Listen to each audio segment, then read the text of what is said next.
పాయే మళ్ళా ఇజ్జత్ అంత పాయే. ఒక శాస్త్రం ఉన్నది, పనిమంతుడు పందిరేస్తే కుక్కతోక దాకి కూలిందట.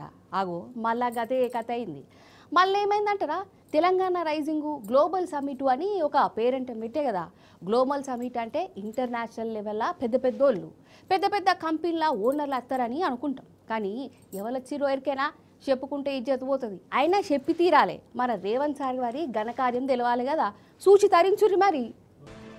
బిల్డప్ ఎక్కువ బిజినెస్ తక్కువ అని ఫేమస్ డైలాగ్ ఉన్నది కదా, మీరు వినే ఉంటారు. ఇగో ఇప్పుడు కండ్లారా చూడుర్రి, గ్లోబల్ సమిట్ పేరంటం గదే కథ నడుస్తుంది మరి.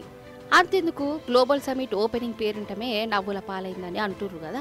పేరుకు గ్లోబల్ సమిటే కానీ లోకలోలతోనే పేరంటం నడిపిర్రు.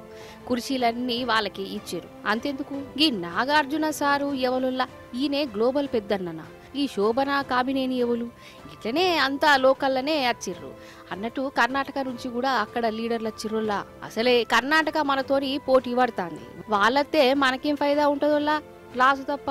అవునా కాదా? లాస్ట్కు కథ ఎట్లున్నదంటే, పెద్ద పెద్ద కంపెనీల ఓనర్లు లేక ఆఖరికి కుర్చీలల్లా మన డీజీపీ సార్ను సిఎస్ సార్ను కూసబెట్టవలసి వచ్చింది. ఇక వీళ్ళ లలిత కళ్ళ చూసినాక అసలు ఇది గ్లోబల్ సమిటా, రియల్ ఎస్టేట్ ముచ్చట్లు పెట్టుకునే తందుకు పెట్టిన పేరంటమని అక్కడ ఉన్నోళ్ళకి అనుమానం కొట్టిందటనోళ్ళ. ఇక దీనికోసం 100 కోట్ల రూపాయలు ఖర్చు చేసి కాళ్లకు బల్పాలు కట్టుకొని ముఖ్యమంత్రి మంత్రులు దేశం అంతా తిరిగి వాళ్ళను వీళ్ళను పిలిచి, మరి వాళ్ళేరి మన ముఖ్యమంత్రి సారు పత్యారా ఏమైపోయా.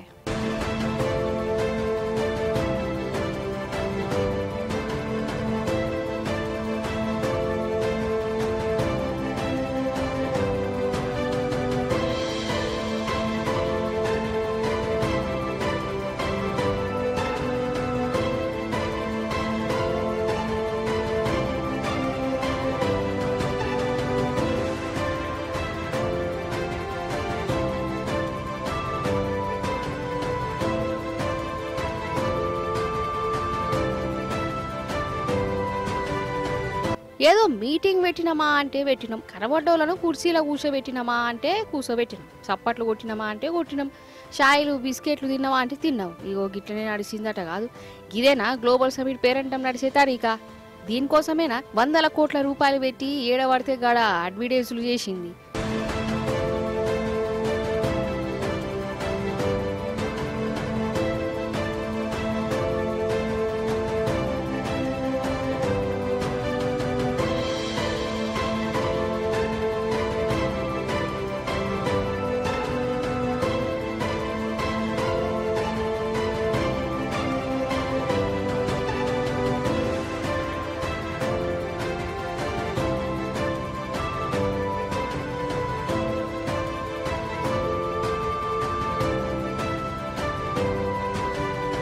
ఇప్పుడోసారి 10 ఏళ్ళు వెనక్కి పోదాం.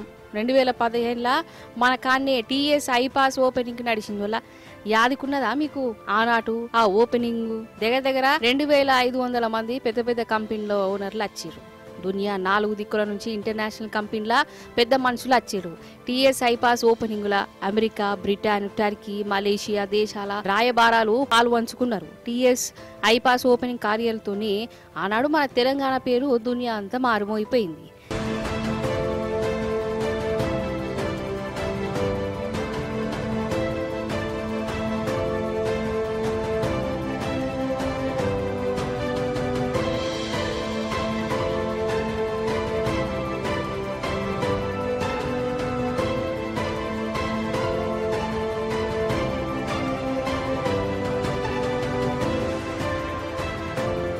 కానీ ఇప్పుడేమైపోయా, పూలమ్మే కానే కట్టలమ్మే కథ వచ్చింది.